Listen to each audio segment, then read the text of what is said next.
Welcome to NCERT Complete Cover Series.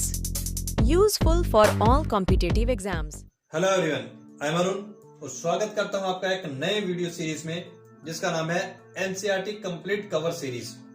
जैसा कि इसके नाम से ही पता चल रहा है कि इसमें हम एनसीईआरटी को कंप्लीटली कवर करने वाले हैं। कंप्लीटली कवर का मतलब यह है कि हम इसमें एनसीईआरटी के हर चैप्टर के पूरे कॉन्सेप्ट को पहले समझेंगे। उसके साथ में इसके कुछ बॉक्सेस जो साइड में दे रखे होते हैं चैप्टर में, उनके क्वेश्चन आंसर्स को भी शामिल करेंगे। कुछ इसके अलावा डायग्राम्स, चित्र, मानचित्र, इन सब चीजों के क्वेश्चन आंसर्स को शामिल करके पूरे चैप्टर को कंप्लीटली कवर करेंगे। और ऐसा इसलिए हम कर रहे हैं क्योंकि अगर आप किसी भी कॉम्पिटिटिव एग्जाम की तैयारी कर रहे हो तो कॉम्पिटिटिव एग्जाम में एनसीईआरटी उनका बेस होता है और एनसीईआरटी बेस में से कहीं से भी क्वेश्चन पूछ लिए जाते हैं। वो आपका चैप्टर का कॉन्सेप्ट हो, चाहे चैप्टर के साथ में बॉक्स में दी गई इंफॉर्मेशन हो, चाहे वो अलग अलग डायग्राम और चित्र मानचित्रों में से दी गई जानकारियां हो। तो इस तरह की कोई भी जानकारी आपके एग्जाम में आपसे ना छूटे, इसलिए हम पूरे चैप्टर को, पूरी एनसीईआरटी को कंप्लीटली कवर करने वाले हैं इस कोर्स में। इसके अलावा ये कोर्स स्कूल स्टूडेंट्स के लिए भी यूजफुल है, क्योंकि अगर स्टूडेंट्स स्कूल में ही अपनी जानकारी को बहुत अच्छे से कवर कर लेंगे तो उनका फ्यूचर भी सेफ हो जाएगा और बेस भी स्ट्रॉन्ग हो जाएगा। इसीलिए ये जो सीरीज है ये सभी स्टूडेंट्स के लिए बहुत यूजफुल है, चाहे वो स्कूल के लिए तैयारी कर रहे हो, चाहे वो किसी कॉम्पिटिटिव एग्जाम जैसे एसएससी, यूपीएससी, स्टेट पीसीएस या फिर टीचिंग लाइन में एसएसटी हो, सीटेट हो। तो जिस भी कॉम्पिटिटिव एग्जाम में जीके आती है उन सब के लिए एनसीईआरटी एक बेस का काम था। ये दोस्तों देख लेते हैं आज की वीडियो में हम क्या कवर करने वाले हैं। वेलकम टू संकल्प फॉर टीचिंग करियर में ऐसा संकल्प जो आपको कामयाब बना दे। तो आज हम पढ़ने जा रहे हैं क्लास 6 की हिस्ट्री का फर्स्ट चैप्टर और चैप्टर का नाम है क्या, कब, कहां और कैसे। आइए दोस्तों बिना देरी के शुरुआत करते हैं टू द पॉइंट बात की। जैसे सबसे पहला क्वेश्चन है, इतिहास का क्या अर्थ है। तो जब हम इतिहास सब्जेक्ट पढ़ने जा रहे हैं तो इसलिए सबसे पहले हमारा फर्ज बनता है कि हमें पता होना चाहिए इतिहास का मतलब क्या होता है। तो इस इतिहास का अर्थ है अतीत को ही इतिहास कहते हैं। तो सिंपल सी बात है, अतीत मतलब आज, अब से पहले का जितना भी समय है इस पूरे को अतीत कहते हैं और इसी को इतिहास कहते हैं। और इतिहास विषय में हम अतीत का अध्ययन करते हैं। तो बात थी इतिहास तो मतलब अतीत, बात हो रही है इतिहास विषय की, तो इतिहास विषय में हम क्या करते हैं, अतीत का अध्ययन करते हैं। मतलब आज से पहले जो भी घटनाएं घटित हो चुकी हैं उन सब का अध्ययन जब हम करते हैं तो ये करते हैं हम इतिहास विषय में। तो ये चीज़ आपको पहले अच्छे से समझ में आनी चाहिए। चाहे स्कूल के स्टूडेंट हो उनके लिए भी ये शुरुआत ऐसे ही होनी चाहिए इतिहास की, पहले उसका मतलब पता हो। और आप कोई कॉम्पिटिटिव एग्जाम की तैयारी कर रहे हैं तो भी आपको किसी भी छोटी से छोटी जानकारी को लाइटली नहीं लेना है। हर एक शब्द को बहुत अच्छे से स्ट्रांगली करके चलना है ताकि आपका बेस स्ट्रांग हो सके। अब बढ़ते हैं अपने नेक्स्ट क्वेश्चन की तरफ। दूसरा क्वेश्चन है, इतिहासकार किसे कहते हैं। जो व्यक्ति इतिहास का अध्ययन करता है उसे इतिहासकार कहते हैं। तो ये सिंपल सी बात है, इतिहासकार जो इतिहास के बारे में ही अध्ययन करे, इतिहास बनाए, इतिहासकार कहलाता है। तो इस तरह के सिंपल क्वेश्चंस पे हम ज़्यादा समय व्यतीत नहीं करेंगे और आगे बढ़ेंगे, कॉम्प्लिकेटेड चीज़ों को बड़े अच्छे से सावधानी से समझेंगे। अब जैसे कि तीसरा क्वेश्चन है, इतिहास के स्रोत से आप क्या समझते हैं। ये जानकारी बहुत अच्छे से समझनी है। कई लोगों को 12वीं पास हो जाने के बाद भी पता नहीं रहता कि इतिहास का स्रोत का मतलब क्या होता है। तो इसका आंसर है, वे सब वस्तुएं जिनसे हमें इतिहास की जानकारी मिलती है उन्हें इतिहास के स्रोत कहते हैं। जैसे पांडुलिपियाँ, अभिलेख, यात्रा विवरण, औजार, बर्तन या इमारतें आदि। मतलब वो सारी चीज़ें जिनसे हमारा इतिहास बन रहा है, इतिहास की जानकारी हमें मिल रही है, उन सब को ही इतिहास के स्रोत कहते हैं। जैसे कि पांडुलिपियाँ मतलब हाथ से लिखी गई वो किताबें जो इतिहास में हमारे इतिहासकार या इतिहास के जुड़े हुए लोग, उस टाइम के लेखक, कवि लोग ये लिखते थे। इसके अलावा अभिलेख, तो इतिहास में कई राजाओं ने पत्थरों पर अपने लेख लिखवाए जिन्हें अभिलेख कहा गया, वो हमें मिलते हैं। उनसे हम पढ़ते हैं उस समय की राजनीतिक, आर्थिक, सामाजिक परिस्थितियों के बारे में। यात्रा विवरण, जो विदेशी लोग आए भारतीय इतिहास के टाइम पर, उन्होंने यहाँ की परिस्थितियों को अपनी किताबों में लिखा, उन्हें यात्रा विवरण कहते हैं।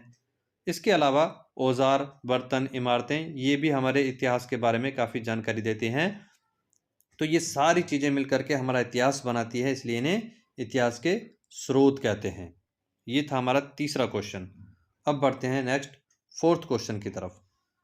फोर्थ क्वेश्चन है, पुरातत्वविद किसे कहते हैं। तो ऐतिहासिक वस्तुओं का अध्ययन करने वाला व्यक्ति पुरातत्वविद कहलाता है।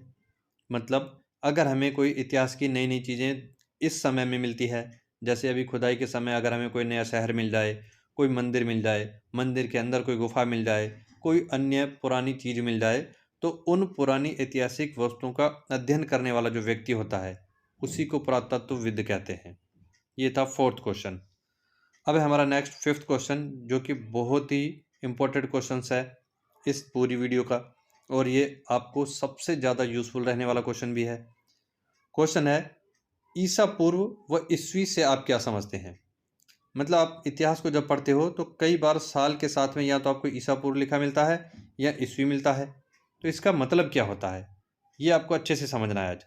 जैसे कि इस टाइम पर चल रहा है सन 2024, तो अगर आप 2024 साल ही पीछे चले जाएं इतिहास में, तो आप उस तारीख में पहुंचोगे जहां पहली तारीख, पहला महीना, पहला साल, कैलेंडर की शुरुआत में आप पहुंच जाओगे। तो ऐसा तो है नहीं कि कैलेंडर की शुरुआत के पहले कोई टाइम नहीं था, इसके पहले कुछ नहीं हुआ हो, पहले भी तो ज़रूर कुछ ना कुछ हुआ होगा ना। तो यही हमें समझना है कि कैलेंडर की शुरुआत के पहले का जितना भी टाइम है इसको नाम दिया गया है ईसा पूर्व, और कैलेंडर की शुरुआत के बाद जो अब बढ़ता जा रहा है इस टाइम को नाम दिया गया है ईस्वी। तो सिंपल सी बात है, कैलेंडर से पहले ईसा पूर्व, कैलेंडर की शुरुआत के बाद का ईस्वी। अब ये जो ईसा पूर्व है इसी को इंग्लिश में अन्य नामों से भी जाना जाता है, जैसे बीसी मतलब बिफोर क्राइस्ट, इसी का दूसरा नाम है बीसीई, बिफोर कॉमन एरिया। ऐसे ही ईस्वी के भी अन्य नाम है, एडी एनो डोमिनाई और सीई कॉमन एरा। तो ये बस दूसरे नाम हैं, लेकिन असली मतलब आपको ये ध्यान रखना है कि कैलेंडर की शुरुआत जिसे ईसा मसीह का जन्म भी माना जाता है, उसके बाद का समय जो अब बढ़ता जा रहा है ये ईस्वी है, और पहले का समय जो बीत चुका है इससे वो था ईसा पूर्व। अब इसके पॉइंट्स को देखते हैं। यही जानकारी जो अभी हमने प्रैक्टिकली समझी है ये अब लिखित रूप में दी गई है। जैसे फर्स्ट पॉइंट है इसका, इतिहास के समय को समझने के लिए इसे ईसा पूर्व व ईस्वी दो हिस्सों में बांटा गया है। ईसा मसीह के जन्म से पहले के समय को ईसा पूर्व, BC before Christ, BCE means before common era कहते हैं। तो ये अभी हमने समझ लिया है, लेकिन आपको ये सारे वर्ड ध्यान रखने हैं, कोई भी वर्ड अलग से क्वेश्चन बन के आ सकता है। बीसी का मतलब क्या होता है, बीसीई का मतलब क्या होता है, फुल फॉर्म क्या होती है, कुछ भी क्वेश्चन आ सकता है। थर्ड पॉइंट है, ईसा मसीह के जन्म के बाद के समय को ईस्वी, एडी, एनो डोमिनाई या सीई मीन्स कॉमन एरा कहते हैं। तो ये ईस्वी मतलब कि कैलेंडर की शुरुआत के बाद के पूरे समय को कहते हैं, और ये इससे जुड़े हुए कुछ इसके अन्य नाम और उनकी फुल फॉर्म है। ये सब अच्छे से आपको याद कर लेनी है, क्योंकि क्वेश्चन कहीं से भी आ सकता है। उसके बाद सिक्स्थ क्वेश्चन है हमारा, भारत में आरंभिक आखेट व संग्रहण कहाँ शुरू हुआ? अब ये आपको ध्यान समझना है। सबसे पहले तो ये आखेट शब्द का मतलब क्या है।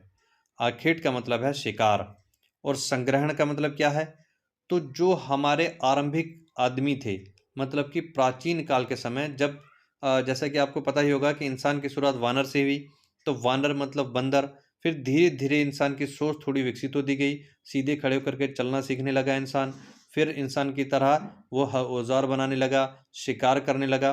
तो वैसा जो आदि मानव था वो शिकार से ही अपना जीवन यापन करता था, उसी शिकार को आखेट कहा गया।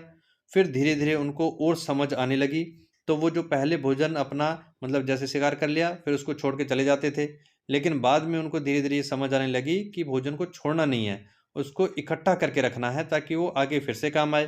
तो जब से उन्होंने भोजन को इकट्ठा करना शुरू किया उसको नाम दिया गया संग्रहण, जिसे इंग्लिश में हंटिंग एंड फूड गैदरिंग कहते हैं। तो ये कहाँ शुरू हुआ भारत में, ये हमारा क्वेश्चन है। साथ में हमने इनका अर्थ भी समझ लिया। तो आंसर पहले देख लेते हैं कि ये आरंभिक हमें पढ़ना है कि आखेट और संग्रहण कहाँ शुरू हुआ। तो नर्मदा घाटी के आसपास के क्षेत्र में और लगभग 20 लाख वर्ष पूर्व, मतलब कि भारत में नर्मदा नदी के आसपास ही ये आखेट और संग्रहण शुरू हुआ। इसके अवशेष हमें अब तक मिले हैं। अब ये जो आपने नर्मदा नदी के आसपास एक क्वेश्चन का आंसर पढ़ा, जिसमें हमने देखा कि यहाँ आखेट और संग्रहण स्टार्ट हुआ था, ये साथ के साथ आपको मैप में भी स्टडी कर लेना है कि ये नर्मदा नदी मैप में कहाँ पर है। तो ये चीज़ भी आपको समझ लेनी है। तो यहाँ पर आप देखेंगे भारत में ये तापी नदी है, सॉरी ये है तापी नदी और ये है नर्मदा नदी। तो ये जो मध्य भारत का क्षेत्र है इसमें ये नर्मदा नदी है, इसी नर्मदा नदी के आसपास सबसे पहले अवशेष मिले हमें आखेट और खाद्य संग्रहण के। तो इस चैप्टर में हम जो जो चीज़ें पढ़ेंगे उनकी लोकेशन साथ के साथ मैप में देखते रहेंगे, क्योंकि मैप का क्वेश्चन भी आता है और आपको ज्योग्राफिकल कंडीशन पता होनी चाहिए कि कौन सी चीज़ कहाँ शुरू हुई। तो ये था नर्मदा नदी के बारे में, जहाँ आखेट व खाद्य संग्रहण स्टार्ट हुआ। इसके बाद सेवन्थ क्वेश्चन है हमारा, भारत में आरंभिक कृषि की शुरुआत कहाँ हुई। तो आरंभिक कृषि मतलब शुरुआती कृषि भारत में कहाँ देखी गई। तो उसका आंसर है सुलेमान केरथर पहाड़ियाँ, जो कि अभी पाकिस्तान में है, वो विंध्य गारो पहाड़ियाँ जो कि भारत में है। तो यहाँ पर ये आरंभिक कृषि की शुरुआत हुई। तो इसको भी एक बार मैप में देख लेते हैं कि ये सुलेमान केरथर और विंध्य गारो की पहाड़ियाँ कहाँ पर हैं। तो जैसा कि आप मैप में देख सकते हैं, ये अभी का पाकिस्तान का क्षेत्र है, मतलब ये भारत पाकिस्तान का बॉर्डर है। तो ये पाकिस्तान के पश्चिम में केरथर और सुलेमान की पहाड़ियाँ हैं। एक तो ये है आंसर। एक ये भारत के मध्य में है विंध्य की पहाड़ियाँ। तो ये विंध्याचल पहाड़ियों के नाम से भी जानी जाती है, नर्मदा नदी के जस्ट ऊपर। इनको भी ध्यान से समझ लेना है। तो भारत में यहाँ कृषि शुरुआत हुई और पाकिस्तान के क्षेत्र को अगर देखें तो यहाँ केरथर के क्षेत्र में स्टार्ट हुई। तो ये था आरंभिक कृषि की शुरुआत भारत में। इससे पहले हमने आखेट संग्रहण देखा। अब 8वां क्वेश्चन है हमारा कि भारत की आरंभिक फसलें कौन सी थी, मतलब शुरुआत में कहाँ हुआ, ये खेती वगैरह सब काम हुआ कहाँ, वो हमने क्षेत्र देख लिया। अब खेती थी कौन सी वो, तो गेहूं और जौ सबसे पहले जो खेती पाई गई है, उसके अवशेष में हमें गेहूं और जौ के अवशेष मिले हैं। इसी से आइडिया लगता है कि भारत में सबसे पहली फसल गेहूं और जौ थी। 9वां क्वेश्चन है, भारत में चावल सबसे पहले कहाँ उगाया गया। तो ये विंध्य पहाड़ियों के उत्तर में, विंध्य पहाड़ियाँ जो अभी हमने मैप में देखी, उसी के उत्तर में चावल के अवशेष मिले हैं। तो चावल कहाँ मिला ये क्वेश्चन है, लेकिन पहली फसल तो वो है गेहूं और जौ। अब बढ़ते हैं अपने नेक्स्ट क्वेश्चन की तरफ, जो कि हमारा 10वां क्वेश्चन है। 10वां क्वेश्चन है कि भारत में आरंभिक नगरों की शुरुआत कहाँ व कब हुई। अब बात आती है आरंभिक नगरों की। अभी तक हम शिकार देख रहे थे, संग्रहण देख रहे थे, खेती मतलब पहली फसल कौन सी थी। अब वहाँ से आगे बढ़ रहे हैं कि जब इंसान एक साथ नगर बसाना शुरू करता है, तो वो आरंभिक नगरों की शुरुआत कहाँ हुई और कब हुई। तो इसका आंसर है सिंधु घाटी के आसपास 4700 वर्ष पूर्व। अब ध्यान रखना, यहाँ पर हमने पढ़ा है 4700 वर्ष पूर्व, मतलब अभी जो 2024 चल रहा है, तो 24 को मोटा मोटा हटा करके नॉर्मली 2000 मान लेते हैं। फिर 2000 साल से हम अनुमान लगाते हैं कि आज से कितना पुराना था वो समय जब हमारे आरंभिक नगर हमें दिखे। तो आज से 4700 वर्ष पहले, मतलब कि 2000 साल अभी के, और फिर इस 4700 में से अगर आप 2000 को माइनस करोगे तो बचते हैं लगभग 2700। फिर वो 2700 आप कैलेंडर की शुरुआत के पीछे जाओगे, जिसे हम ईसा पूर्व कहते हैं, तो ये बनता है ईसा पूर्व में 2700। कहने का मतलब ये है कि क्लास 6 के स्टूडेंट्स के लिए ये एनसीईआरटी बनाई गई है। तो छोटे बच्चे ईसा पूर्व और ईस्वी का इतना ध्यान नहीं रख पाते हैं, इसलिए उनके लिए डायरेक्ट 4700 मतलब आज से ही 4700 वर्ष पूर्व का अनुमान बताया गया है। लेकिन जो लोग कॉम्पिटिटिव एग्जाम की तैयारी कर रहे हैं, उनके लिए बता दिया जाए कि ये 4700 वर्ष पूर्व का मतलब है अभी से पूरे 4700 वर्ष पीछे जाओ, लेकिन इसको अगर हम ईसा पूर्व में काउंट करें तो अभी के 2000 घटा करके बाकी 2700 ये बनता है ईसा पूर्व। बाकी क्लास 6 के जिन स्टूडेंट्स को ईसा पूर्व का चक्कर समझ में नहीं आ रहा है, वो फिलहाल इस पर ही ध्यान दें कि अब से 4700 वर्ष पूर्व हमारे आरंभिक नगर स्टार्ट हुए थे और सिंधु नदी के आसपास स्टार्ट हुए थे। अब ये सिंधु नदी कहाँ है, तो इसको भी एक बार मैप में देख लेते हैं कि इनके आसपास कहाँ हमें आरंभिक नगर मिले हैं। तो ये भारत का मैप है, इसमें सिंधु नदी यहाँ से ये आपको दिख रही है सिंधु, और ये सारी इसकी सहायक नदियाँ हैं, और ये सब इधर चीन से स्टार्ट हो रही है। तो इस सिंधु नदी के आसपास के इस पूरे क्षेत्र में ही सबसे पहले हमें आरंभिक नगर हड़प्पा, मोहनजोदड़ो, चनोदड़ो ये सब मिले हैं। उसके बाद तो भारत में और ऊपर अफगानिस्तान तक भी ये शहर फैले हुए हमें मिले हैं। ये थे भारत के आरंभिक नगर। अब बढ़ते हैं अपने नेक्स्ट क्वेश्चन की तरफ। 10 क्वेश्चन तक हमने कर लिया है। नेक्स्ट 11वां क्वेश्चन है हमारा, गंगा घाटी के आसपास नगरों का विकास कब हुआ। ये 11वां क्वेश्चन है। तो इसका आंसर है 2500 वर्ष पूर्व, मतलब 500 ईसा पूर्व, जो कि अभी आपको समझाया था कि जो 6th क्लास के बच्चे हैं उनके लिए 2500 वर्ष पूर्व की जानकारी दी गई है। आपको इसको ईसा पूर्व में बदलना है तो 2000 इसमें से माइनस कर दो, वो बन जाएगा ईसा पूर्व। 12वां क्वेश्चन है, भारतीय इतिहास का सबसे पहला विशाल नगर कौन सा था? तो भारतीय इतिहास का सबसे पहला जो विशाल नगर था वो था मगध बिहार। मतलब जब आप आरंभिक नगर हड़प्पा सभ्यता उसके सारे शहरों के पढ़ते हैं, उसके बाद वैदिक सभ्यता पढ़ते हैं, फिर महाजनपद मतलब कि बड़े नगरों की बात आती है, तो उनमें सबसे विशाल नगर जो था भारत का वो था मगध, जो कि वर्तमान के बिहार के क्षेत्र में था। उसके बाद 13वां क्वेश्चन है, दक्षिण एशिया को उपमहाद्वीप क्यों कहते हैं? ये इसी चैप्टर के साइड में बॉक्स में दी गई जानकारी है, इसको इसीलिए हमने शामिल कर लिया है क्योंकि इससे भी कोई भी कॉम्पिटिटिव एग्जाम में क्वेश्चन आ सकता है। तो क्वेश्चन है, दक्षिण एशिया को उपमहाद्वीप क्यों कहते हैं? दक्षिण एशिया शेष एशिया महाद्वीप से पर्वतों के कारण अलग बटा हुआ क्षेत्र है, इसलिए इसे उपमहाद्वीप भी कहते हैं। मतलब एक महाद्वीप ऐसा होता है जो चारों ओर पानी से घिरा हो। अब दक्षिण एशिया जो है वो तीनों तो पानी से घिरा है, लेकिन ऊपर पर्वतों से शेष एशिया से कटा हुआ है, तो थोड़ा सा अलग महाद्वीप की तरह दिखता है, इसलिए इसको दक्षिण एशिया को एक उपमहाद्वीप की संज्ञा भी दी गई है। ये था 13वां क्वेश्चन। अब नेक्स्ट 14th मतलब 14वां क्वेश्चन है, इतिहास में लोग उपमहाद्वीप के एक हिस्से से दूसरे हिस्से तक यात्रा क्यों करते थे? ये बीच में कॉन्सेप्ट है चैप्टर का, और ये क्वेश्चन भी बन के आ जाता है, और इसी के बीच में से जानकारी पूछ ली जाती है सीटेट और टीचिंग एसएसटी के एग्जाम्स में। तो क्वेश्चन है कि उपमहाद्वीप में लोग एक हिस्से से दूसरे हिस्से तक यात्राएं क्यों करते थे? तो मेन है यात्राएं करते क्यों थे आदि मानव जो लोग थे हमारे? तो पहला आंसर है उसका, कभी लोग काम की तलाश में, तो कभी प्राकृतिक आपदाओं के कारण एक स्थान से दूसरे स्थान पर जाया करते थे, तो काम की तलाश में जाना पड़ता था उनको, ये पहला कारण हो गया। दूसरा है, कभी कभी सेनाएं दूसरे क्षेत्रों पर विजय हासिल करने के लिए जाती थी। तो प्राचीन काल से थोड़ा और आगे बढ़ते हैं, तो जो हमारे राजवंश हुआ करते थे वहाँ की सेनाएं दूसरे क्षेत्रों पर विजय हासिल करने के लिए भी एक जगह से दूसरी जगह आती जाती रहती थी। तीसरा कारण है, कभी व्यापारी व्यापार के लिए यात्राएं करते थे, मतलब जैसे उनको अपना माल काफ़ी दूर हिस्सों तक बेचना हो तो व्यापारी दूर दूर तक यात्राएं करते थे।